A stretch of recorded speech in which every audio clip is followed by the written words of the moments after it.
Yeah, I just wanted to thank everyone for coming, to joining the iMoot, and just on behalf of the iMoot team, just to thank Paul for giving up his time to present today, and very much looking forward to hearing this session. So, Paul, I'll hand it over to you whenever you're ready to start. Great. Thanks very much, Shane. Can you let me know if my audio sounds okay?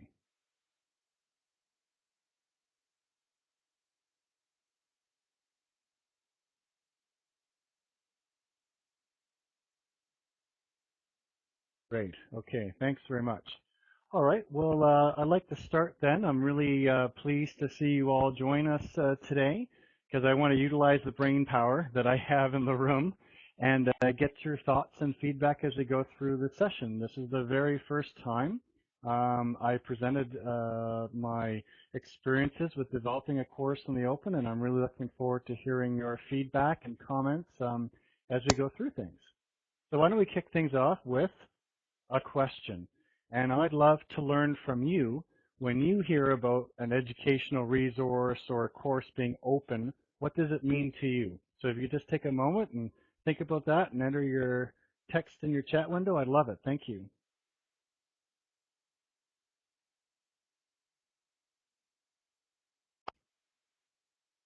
We've got from Mick, Open Access, Creative Commons. That's great. Keep them coming, please.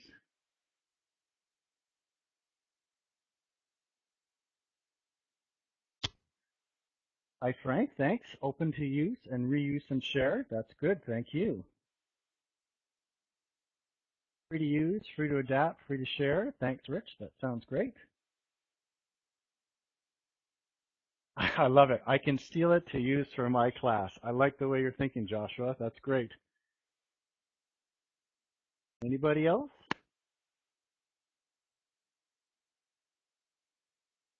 Engagement from many people, users. Thanks, Shane. I like that too. So it's always interesting to kind of hear from people and to see what everyone thinks of open because just as you can see here, everyone kind of thinks of open in a different way when we talk about that and we bring it up. So this brings me to kind of the way that I'm going to talk about open today. And I didn't try to define open. I thought I'd let you kind of share your thoughts with me. But I wanted to kind of put in front of you a list of aspects of open. In other words, you can have an open result, which is some of what you folks have been talking about there with the end product being available for people to use. It could be open price, i.e. free perhaps. It could be open culture, where we have a workplace or organization that's very welcoming and that people can freely exchange ideas and not worry about hierarchy and stuff. It could be an open network where we can access different people to get feedback and opinions from. But for me, of all these items, it's the process that I find really interesting. What is an open process? And regardless of if we make materials that will end up being open, what if we open the process of creating materials and sharing our work that way? And what can we learn from it and benefit from? And how can other people benefit and learn from us? So now that you see that list, and again, I'm looking for feedback here. I'm trying to use the term aspects of open. Does anybody have anything they'd like to add to that list that comes to mind when we talk about the various aspects of the word open? Give you a minute to think about that. Text if you have something you'd like to share.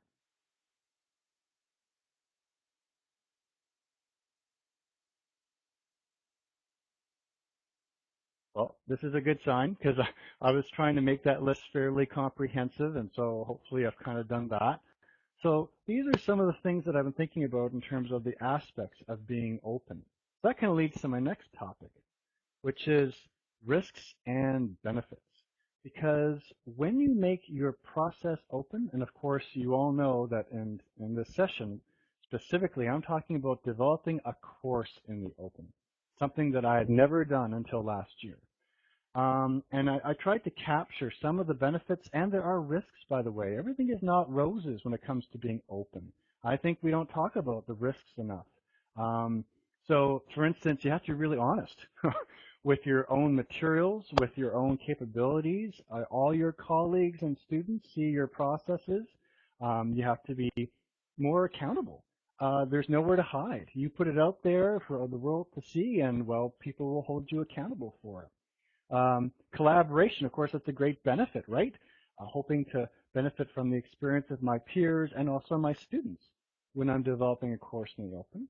You have to be ready for criticism, right? You have to be able to put something out there and get negative feedback, and hopefully that'll help you improve it. And here's an interesting idea. Once you start developing a course in the open, you're going to see, are your students interested in what you're doing, i.e. enrollment? Is it of interest to your students? Is it of value to your learners? Are you on the right track? So again, I've made this little list of risks and benefits of developing a course in the open. Does anybody have anything they'd like to add to that list of either a benefit they see themselves in developing a course in the open, or developing anything in the open, to be honest, or a risk? I'll give you a moment to think about that and put anything that you'd like in the text box. Thanks.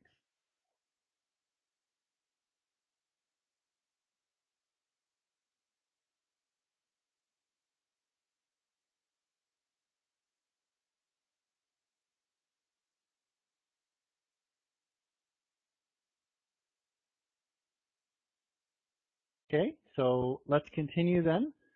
Seems like that list is doing fairly well on that front, so let's go on. So there are a couple of main themes I'd like to touch about before we kind of, thanks for the feedback, Frank, before I kind of show you my case study. And the first thing I want to talk about is making your progress visible, the channels that you use to do that. So here's a fairly comprehensive list, I think, of the channels that we have available to us for making our progress of creating a course in the open. And for me personally, I use Twitter and LinkedIn the most. Of course, other vehicles for you to use with social media and things like that. But I found Twitter and LinkedIn to be my personal preferences. And again, this is just a list for you to start thinking about different ways that you could kind of communicate the way that you're proceeding through creating a course in the open through various channels. Now, next element that you usually want to share when you're developing a course in the open is structure, right? Because how do you communicate structure to people who are following along the process of you creating a course? What ways are good to communicate structure? How can that elicit student feedback? How can that elicit peer feedback? Does anybody have any particular methods that they like to use when they like to first map out a structure for a course that you're developing? I'll give you a minute if there's any methods that you'd like to share in the text box, please. Thanks.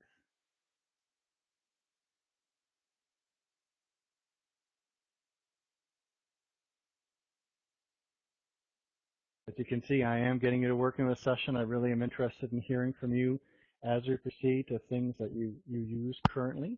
For me, here's a great, okay, so color sticky notes, whiteboard first. Great. Actually, that's a nice idea. That's a nice way to kind of not only kind of capture some elements of structure, but also you can easily kind of rearrange that, I imagine. So that's pretty good.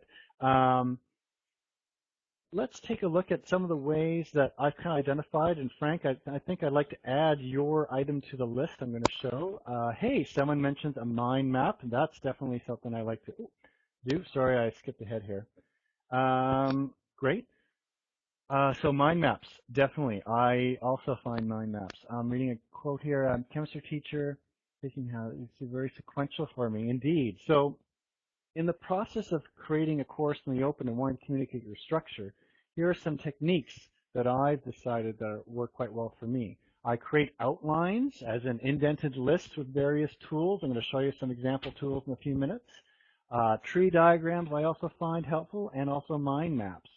And I think, Frank, I'm going to add that idea of like post-it notes, because you could do it physically, but also there are nice online tools, right? And if you know any, Frank, I'd love to hear from you. Online tools that you could probably use that same technique to help visualize stuff, to share the structure of your course. So we've talked about channels so far, how you might share your progress about developing course in the open. We talked about structure here, how you might actually communicate and share the structure of a course. And the final component, I think, is content. You know, what is the content of your course, and also how you're going to share that. So here's my list, the readings that make up the course, the topics for discussion with the students, activities and exercises that you do for the course, of course, your slides if you use a tool like that to show your stuff in your sessions, and a course website. So these are some key elements that I've used to make content of the course visible. So let's take a little break here. What we've covered so far is I've gotten you to share with me your thoughts of what open means. We've talked about the various aspects of open, like culture and networks, but I've really focused on process, and I focused on process of developing a course in the open, even though, by the way, the course might be not open. It doesn't matter. You can really benefit, I think, from developing a course in the open. We talked about how to make your progress visible, the channels of communicating your progress, the structure of your course and how to share that, and also the content of the course. So if anyone has any questions at this point, just you can text me there in the text box, or I can pass the mic over to you if you'd like. And I'll give everyone a minute to think about that. And then after that, I will proceed and show you and share with you the first case study that I have to share with you today about making a course development in the open.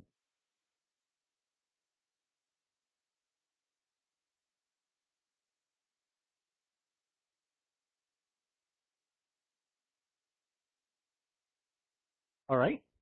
I will then start with sharing with you an actual case study. So when would it be now? Probably in the summer of 2013. Here in Vancouver, British Columbia, there was kind of like a buzz about open educational resources. There was a lot of talk about open textbooks, and I kind of thought, that is great stuff, don't get me wrong, but what really interested me is making the process of developing a course open, and what could I learn from that. So the first case study I have for you is an example of a course that I already taught. It was a 13-week university course on user interface design, funny enough. And I thought, I want to redevelop that course in the open. And what would that process be like for me? What could I learn from it? How could it benefit perhaps my potential students and those kind of things? So what I've done is I've kind of done a retrospective here. I've kind of captured various elements that I used along the way. Hopefully this will give you some ideas of how you might share a course in development in the open. And I'm also going to share with you some lessons learned to also help you not repeat some of the mistakes I made, and perhaps you can do a better job than me, which would be wonderful to hear. All right. And by the way, this is an honesty here. I'm just going to share with you exactly what went down. So what I thought I'd first do when I came up with this idea is I thought I'd share topics and readings for my course. And I really tried to get my user experience colleagues to give me any thoughts and feedback they might have. And I used a tool, I'll talk about tools at the very end of the session, but I used a great outliner tool called Workflowy for this. And this is what the document looked like. So I thought, this is a pretty good first step. It kind of shows the sequence of the course material by week. It shows the main topic, and it shows readings. And so this was kind of like the first stab of trying to share with others this course under development, because literally that was all there was at this point. It was just a bunch of readings and some topics, and this is where I was starting out from. After that, I started actually putting together the course website, and I clearly labeled it a prototype website. I shared the URL of that on Twitter and LinkedIn, and again, I was looking for feedback, not so much in terms of, well, there was some content, to be honest, at the time, but also just the design of the website for my students. So I shared that. And I also shared a techniques guide, which was like a compilation of techniques that I was going to share with my students on how they could kind of do various techniques in the user experience field, like, audience analysis and usability testing and things like that. So I shared the techniques guide as well. And And it was kind of like a self-contained thing, so people could kind of check it out, maybe even learn some techniques and give me some feedback about the value of the techniques that I gathered. So after that, I then thought, oh, maybe I could share some work products. Maybe I could share some of the materials that I'd be giving my students to create various things like personas or user stories or task inventory. So I thought I'd share that, and I shared that on SkyDrive. So if that looked interesting to you, not only can you look at these materials, but you could download them and maybe use them yourself. That was another step I took. And then I kind of continued to flesh out the course map, and I had more detailed. You could see here with under week 1, kind of mapping out what was the assessment going on in week 1, what were the readings, what were the presented materials, what were the handouts, what were the exercises. So I hope you can kind of see I'm getting into a little bit more detail now. And again, I'm doing this all in the open, and I'm engaging whoever is of interest to them. Any feedback as I go along, and you could start to see a little bit more detail coming out through this process. And I also learning objectives. Now, I'll be honest with you and candid. I've never really put much effort into defining learning objectives for that course because I'm quite familiar with the subject matter. But because I'm working in the open, I felt like, oh, I really need to do this because otherwise, how are people going to really understand what I'm trying to do with this course that I'm putting out there? So I put together a set of course learning objectives, and I shared those on the tool Workflowy as well. And then this was really something that I noticed. It's like a voice from the wilderness. So all of a sudden, from nowhere, I get some feedback. And from this point earlier, I had no feedback. I was just doing this as an experiment, thought I'd, see what happened. And then I got this little tweet, and it really made me think, okay, well, if there's at least one person of value in this process, then I feel pretty good because I'm learning from the process, but hopefully then other people are learning from the process. So that was a real great morale booster, if you will, when I got that little reply on Twitter.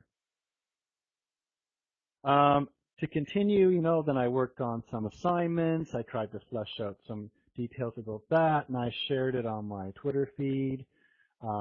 And then I tried creating a mind map of all the topics. So when you're trying to develop a course in the open, you kind of need a big overall kind of list, if you will, of all the things you want to talk about. And I kind of came up with this idea of concepts, techniques, and principles inventory.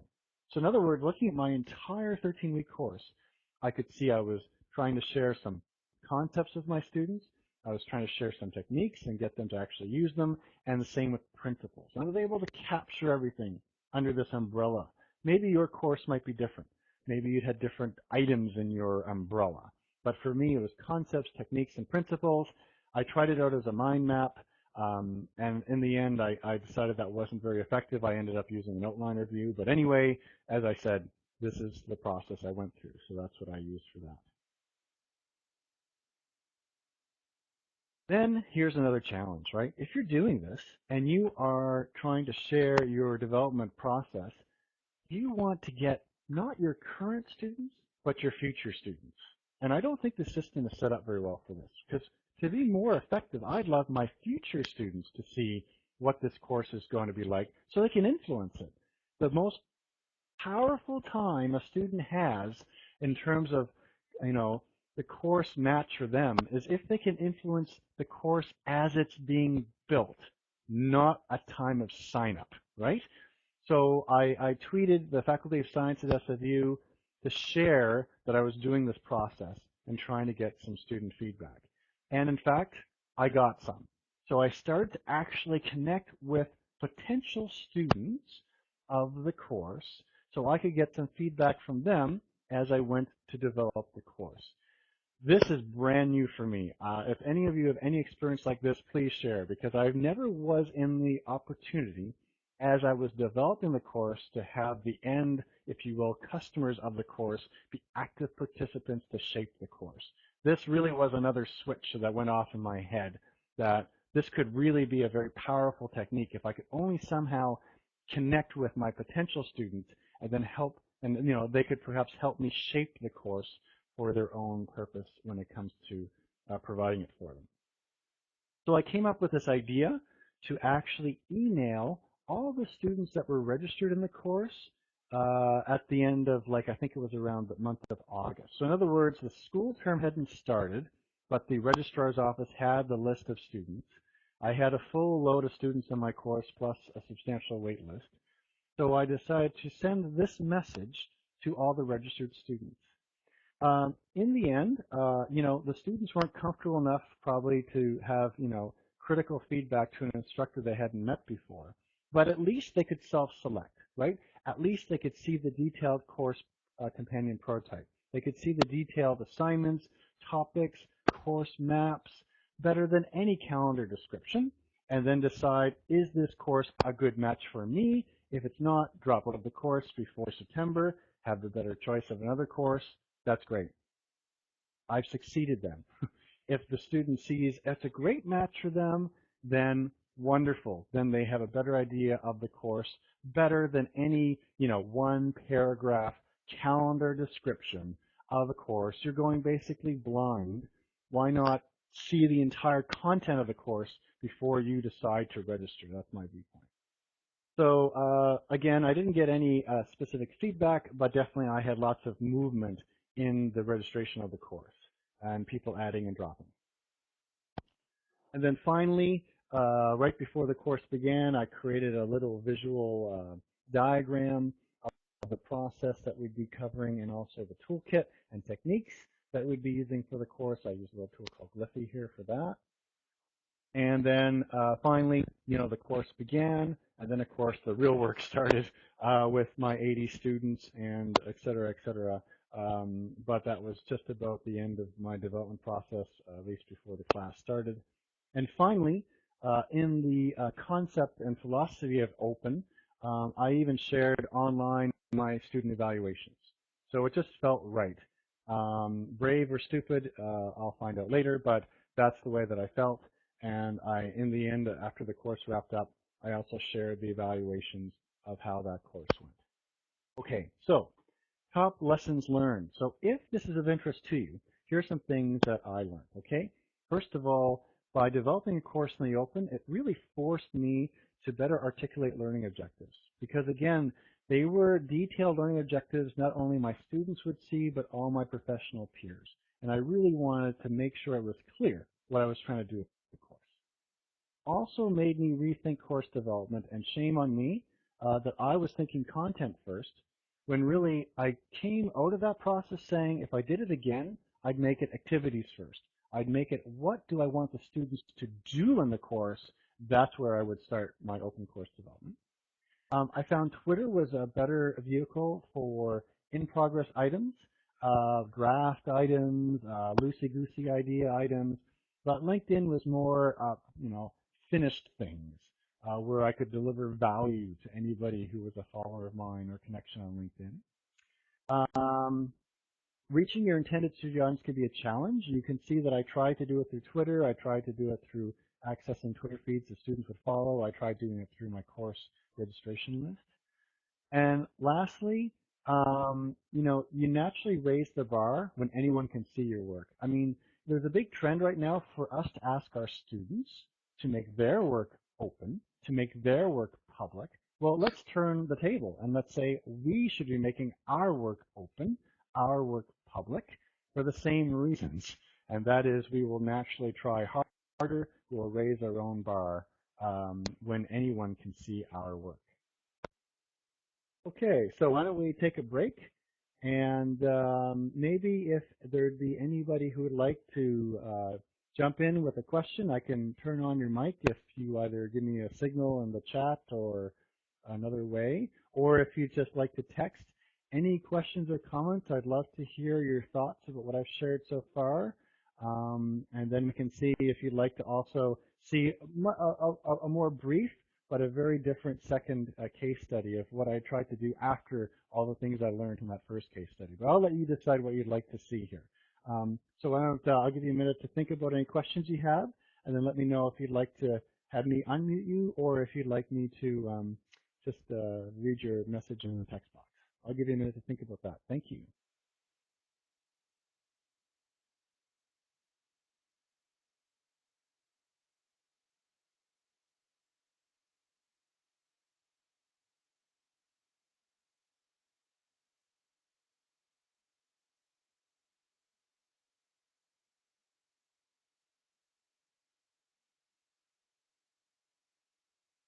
Okay, Joshua, thanks a lot for your comment. I'm confused a bit by your activities versus content academy. Don't they truly? You know what? You are absolutely right. They do feed each other. Maybe I should kind of clarify what I'm trying to get across. So, generally speaking, whenever I'm in the past, I would start to try to think, what am I going to share or teach in this course? I would tend to think first about content, just personally speaking, and then content would start to lead to activities, which would then lead to revised content. But in the case of what I went through when I developed in the open, I kind of, and you'll see that in the second case study, is that now I kind of think about, okay, what are the end work products that I want my students to create? And then based on those work products, what content should I then go over? And kind of then going through iterations of content activities, content activities. So that's, I hope I explained that a little bit better, but I think maybe I could say better, I used to think more content first, but now I think more activities first, just in terms of when I develop a course. Does that help clarify what I was describing, Joshua? Yes, yes, that's true. More final activities than formative. Yeah, great, thank you. Any other questions or comments about this first case study?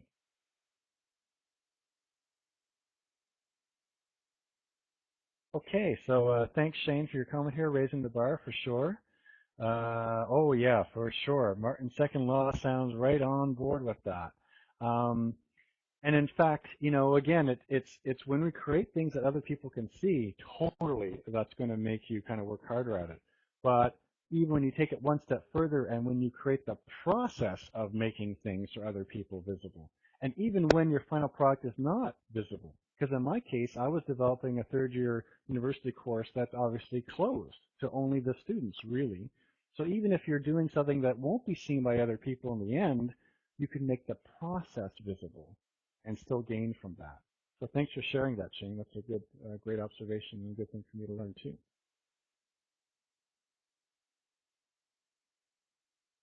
Any other questions or comments out there before I move on to the second and final case study of the session?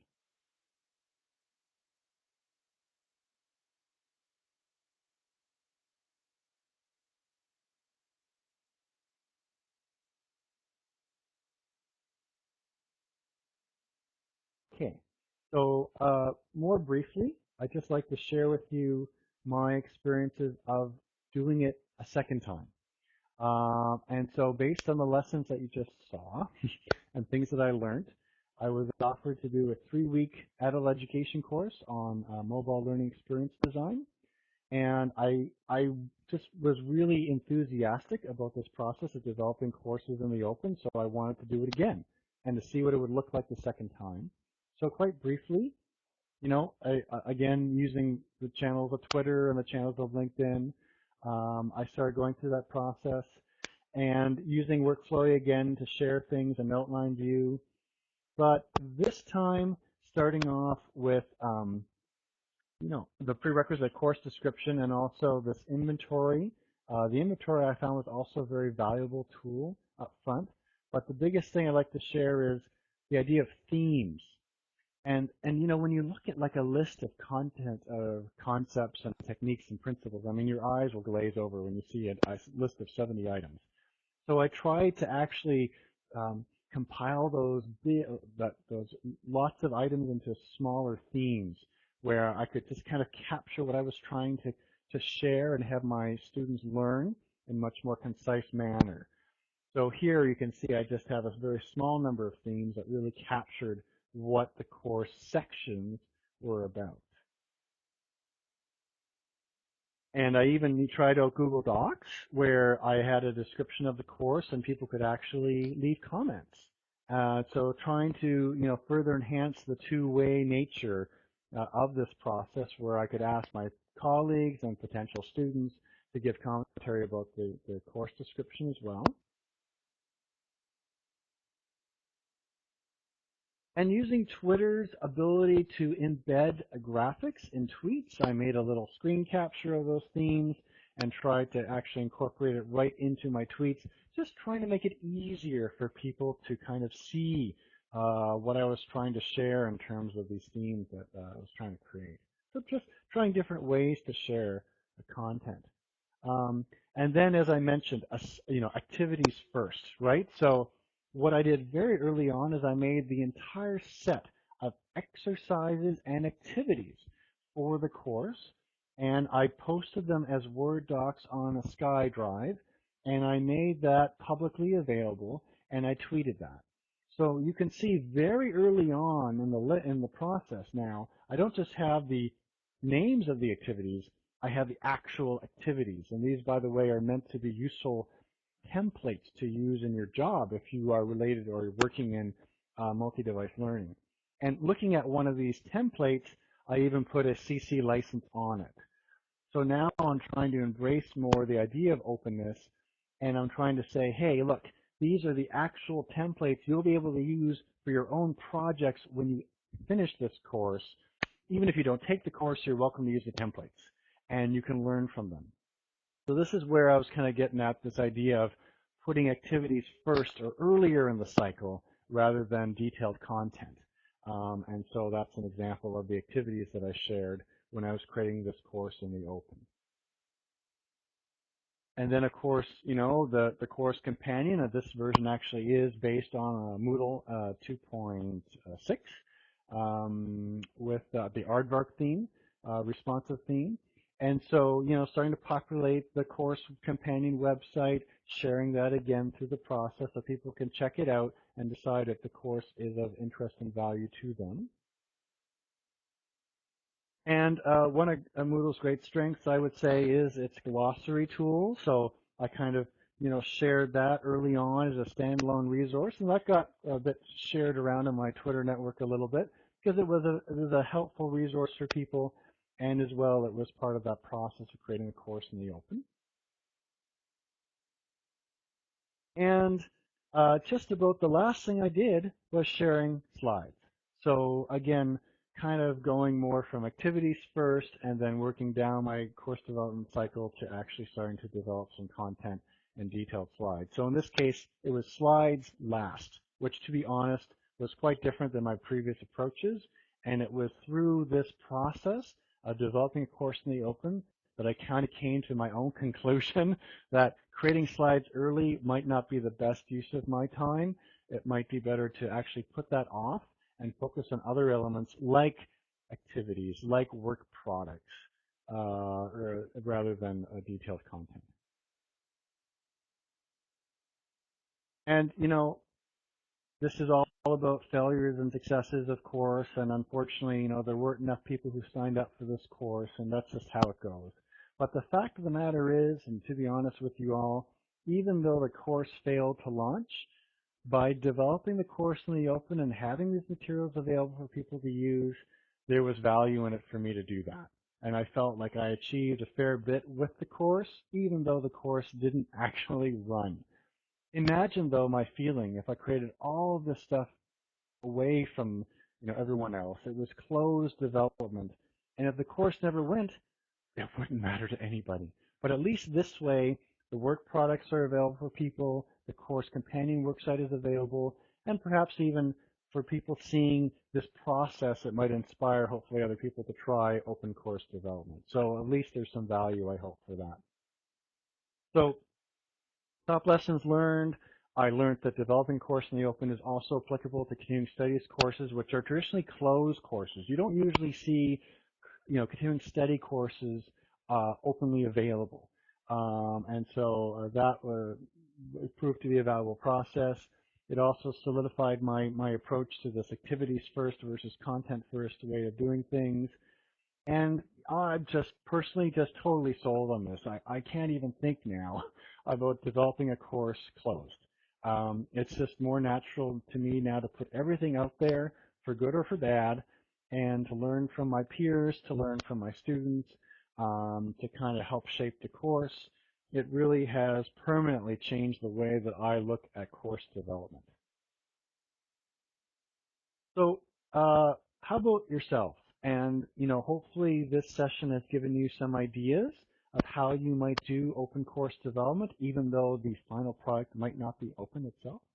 So I want to share with you a little inventory here of some of the tools that you saw throughout the session that I use to kind of share my process of developing a course, including some more information about Creative Commons licenses. If you wanted to make some materials free for people to reuse and recycle and mix and match as they see fit. So these are some things that might interest of you. And by the way, all of these links are also on the course page in the iMoot site for this particular session. And finally, I want to open up everybody for some more questions and any discussion. I want to thank you for your time, for joining me today.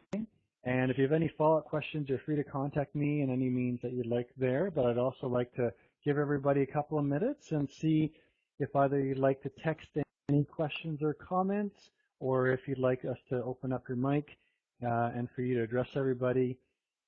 I'd be very interested in hearing your feedback, including critical feedback about what you thought of the session today, if you were able to get what you hoped out of it. Perhaps if you have any suggestions for the way that I present this in the future, I'd be really open to any of that. So I'll just give you a few minutes to think about that, and I'll await your questions or comments through the text box, or if you'd like to give you a microphone. Thanks.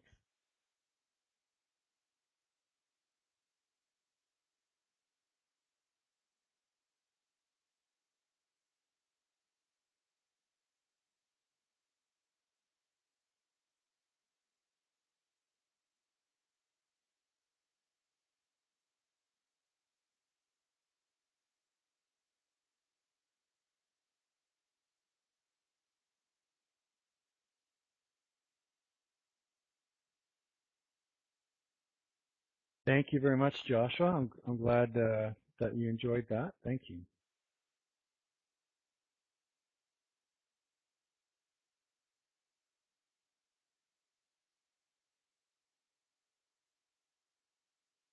Hi, Paul. Shane here. Hi, I Shane. just thought it'd be a good spot to jump in and just formally say on behalf of the iMoot team, thank you very much for giving your time and sharing with us today. And obviously it was a very good session with some good challenging questions and thoughts in there too. So certainly I've taken away a lot from it as well. So yeah, thanks once again from the iMoot team.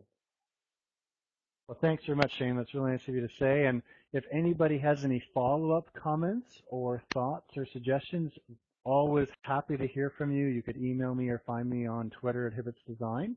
And anything that I can share with you to help you along the way, if this is a process that you think might help you, I'd love to do it. So thanks very much, Shane, for having me in for today's session. And thanks everybody who's attended. Have a great day. Thank you.